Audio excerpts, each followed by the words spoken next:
Lo que van a ver a continuación es una especie de documental, y van a ver la versión que no queríamos emitir, en la cual, bueno, lo que demostramos es que, estando todos hartos del problema catalán, hemos ido allí de viaje, de excursión, para mostrarles, bueno, cómo se puede solucionar el problema de la consulta. Lo puedes llamar referéndum, lo puedes llamar consulta, pedir opinión, como te dé la gana. Nosotros lo llamamos votar. Cómo se puede resolver el problema de la autonomía. Y lo que llevábamos encima era un sistema jurídico para puentear, en el estricto sentido de saltarte, tanto a la misma Constitución como a las sentencias del Tribunal Constitucional. Pero todo ello dentro, a su vez, de nuestro sistema jurídico constitucional y basado en los más estrictos principios democráticos. Al final, el trabajo que hicimos tiene más de un año. Cuando el año pasado se planteó el tema de la consulta que se recurrió ante el Constitucional en Cataluña, lo que hicimos fue una proposición de ley que reformaba el reglamento del Parlament de Cataluña. Como es la propia autonomía catalana la que tiene competencia exclusiva para desarrollar, legislar sobre su órgano de autogobierno, no estaríamos incurriendo en la prohibición de realizar una consulta o un referéndum, sino que sería modificar el modo normal de votación dentro del Parlamento. Y la reformábamos en el sentido de permitir que cualquier persona pudiese entrar a votar cualquier resolución, cualquier proyecto o proposición de ley que se presentase allí, con lo cual ya no estábamos saltando todas las prohibiciones del Constitucional y todo lo que indica la ley orgánica de los distintos modos de referéndum en España. La presentamos el año pasado, fuimos incluso a hablar con el conseller de Justicia de la Generalitat, nos dijo que aquello era demasiada democracia para lo que podían tolerar básicamente, y este año, como estaba el contexto así un poco revuelto, pues hemos vuelto ahí, nos hemos reunido con todos los parlamentarios, todos los grupos políticos y con la presidenta del Parlamento, y le hemos explicado que se puede hacer esto de las consultas, se puede hacer legal y dentro del marco actual. Y bueno, ahora que parece que el tema del referéndum es una condición para los pactos de gobierno o no, o para la investidura, pues seguimos insistiendo en que la solución la tenemos aquí. La solución se llama derecho al voto real para la gente.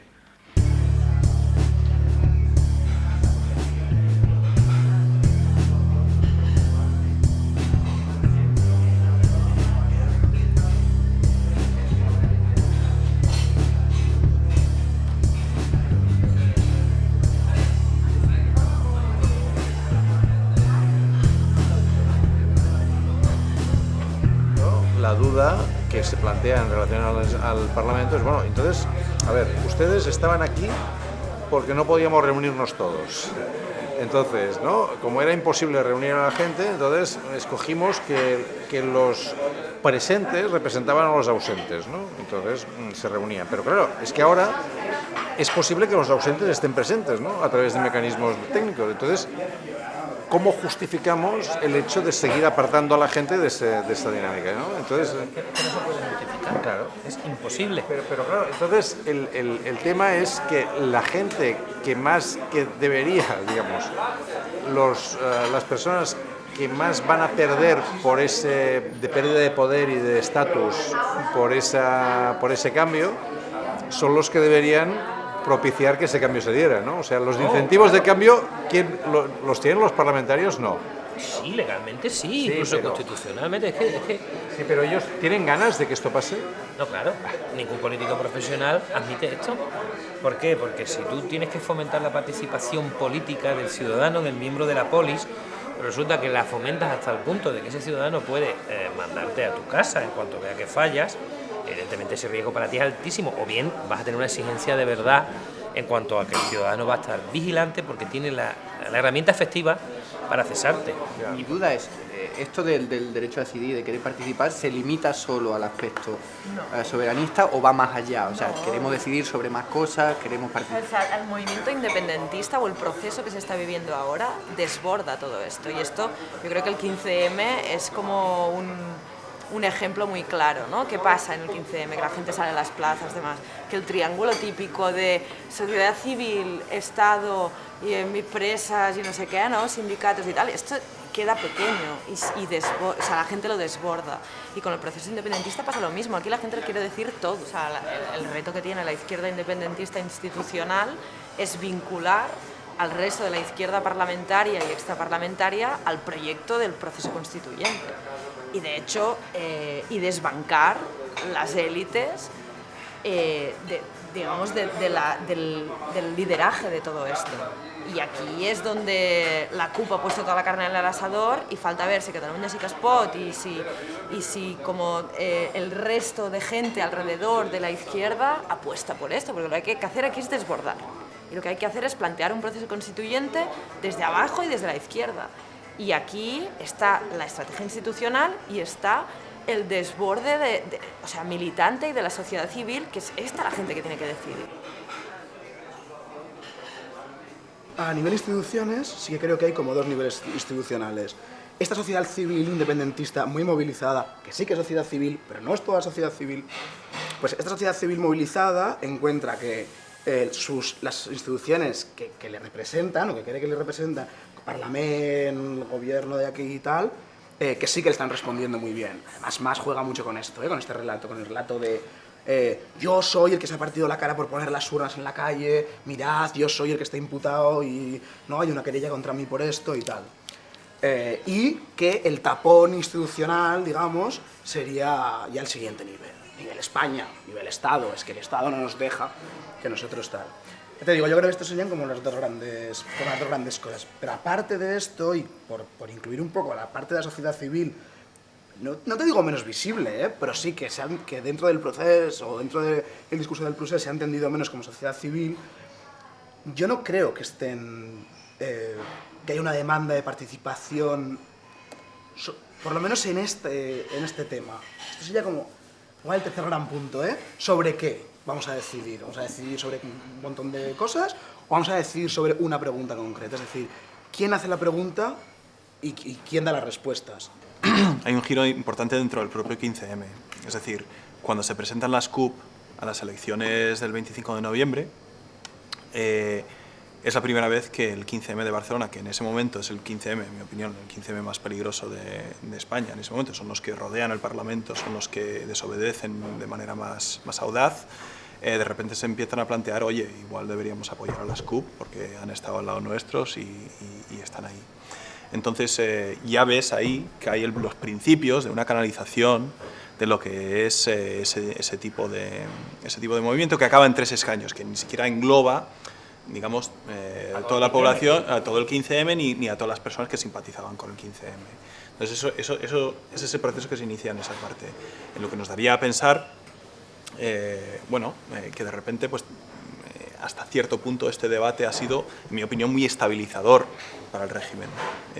Yo considero que es el debate más estabilizador en España durante un par de años, porque de repente en Cataluña no es que estuviéramos divididos, sino que de repente el debate es otro, ¿no? Y el debate ocurre principalmente entre políticos y entre políticos a dos niveles, políticos catalanes y luego políticos catalanes con los políticos españoles. Yo lo primero que diría es que en realidad no hay una demanda por el derecho a decidir.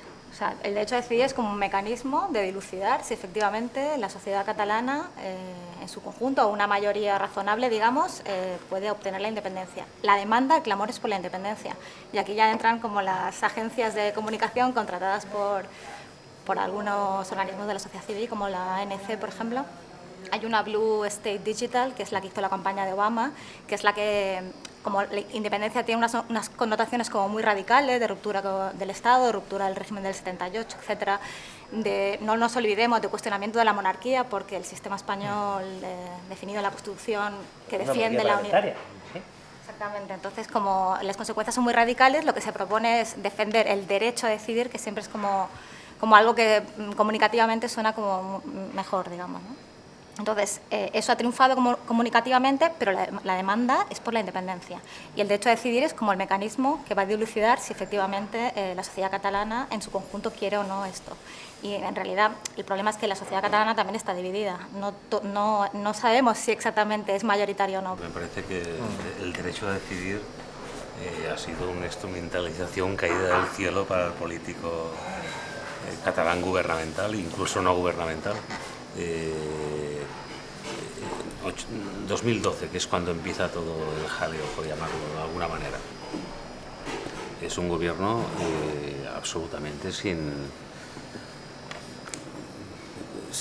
respeto, incluso es la palabra, ¿no? Un gobierno que ha hecho la ley ómnibus,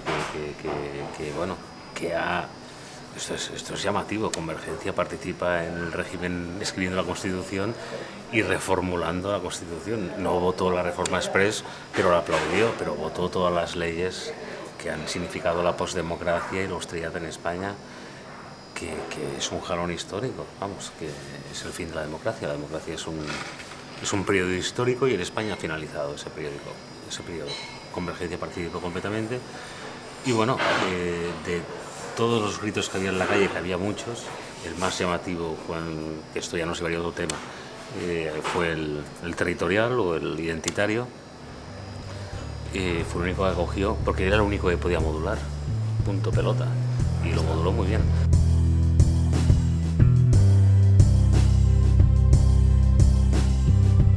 Básicamente somos activistas de la participación ciudadana y lo que nos interesa sobre todo es la participación ciudadana en las instituciones, cómo abrir la institución a los ciudadanos y cómo hacer que haya una cohabitación, sobre todo en tareas de propuesta y de codecisión entre representantes y representados. ¿Por qué Cataluña? Porque obviamente el contexto actual así lo requiere. Hay un movimiento, se percibe ya, yo viví también aquí, lo percibí de dentro, un movimiento importante de gente que pretende participar, decidir, tomar decisiones, más allá de lo que quieran decidir. A nosotros es lo que nos ha llamado la atención y por eso pues nos motivamos a hacer esta proposición, que al final es una herramienta, un borrador sobre el que nos agradaría muchísimo que pudiesen trabajar el resto del grupo aquí y que llegase a buen puerto. Nosotros estamos aquí, como ha dicho Francisco, porque consideramos que desde Cataluña se hizo una de las leyes de participación más avanzadas del mundo. Fue la primera vez que nosotros tengamos detectado, y hemos comparado bastantes derechos internacionales, donde un parlamento y una ley reconoce al ciudadano la capacidad de votar electrónicamente en una consulta. Ese artículo es el 29 de la Ley de Consultas, que no tocó el Tribunal Constitucional. Esta propuesta lo que hace es que se adapta perfectamente a las estructuras constitucionales y legales existentes. Pues nos planteamos cómo hacer que la gente participara sin tocar ni una sola de las estructuras de legitimidad que considerábamos que eran pertinentes.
Creemos que la sociedad, si algo está buscando en cuanto a participación, es esto, es decir, hagamos posible ya también a nivel global o general la posibilidad de que el ciudadano exprese también su voluntad jurídica con validez a través de los medios técnicos que existen.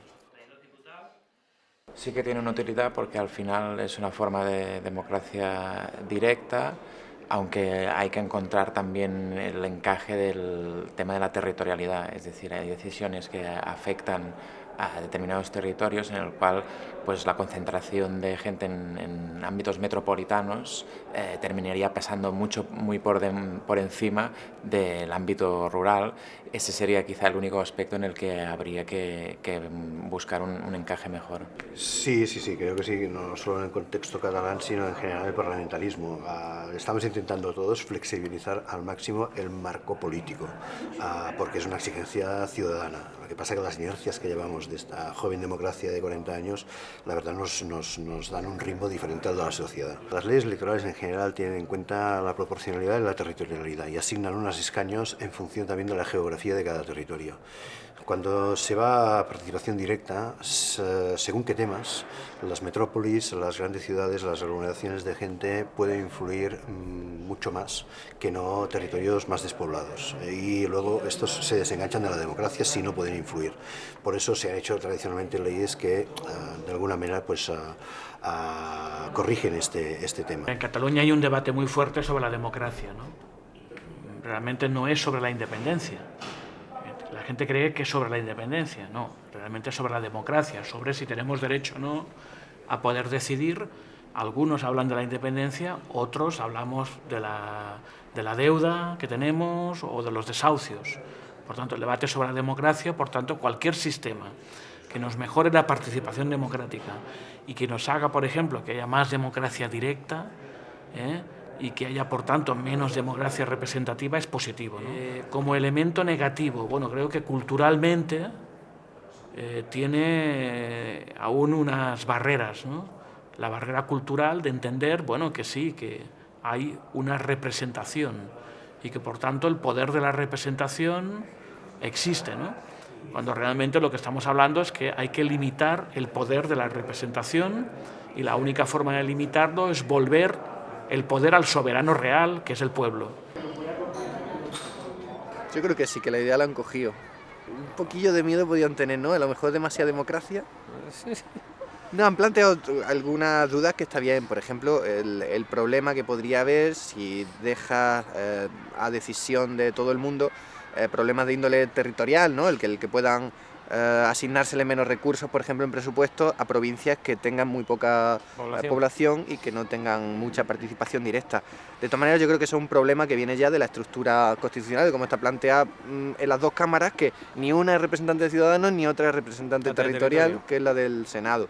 Entonces, bueno, habría que salvaguardar un poco que cada provincia, aunque tuviese poca gente, tuviese sus recursos, pero al final lo que estás corrigiendo es que sean precisamente provincias con poca población las que estén sobrerepresentadas en el Congreso de los Diputados, en un Parlamento. Así que yo creo que al final esto lo que hace es corregir ese problema.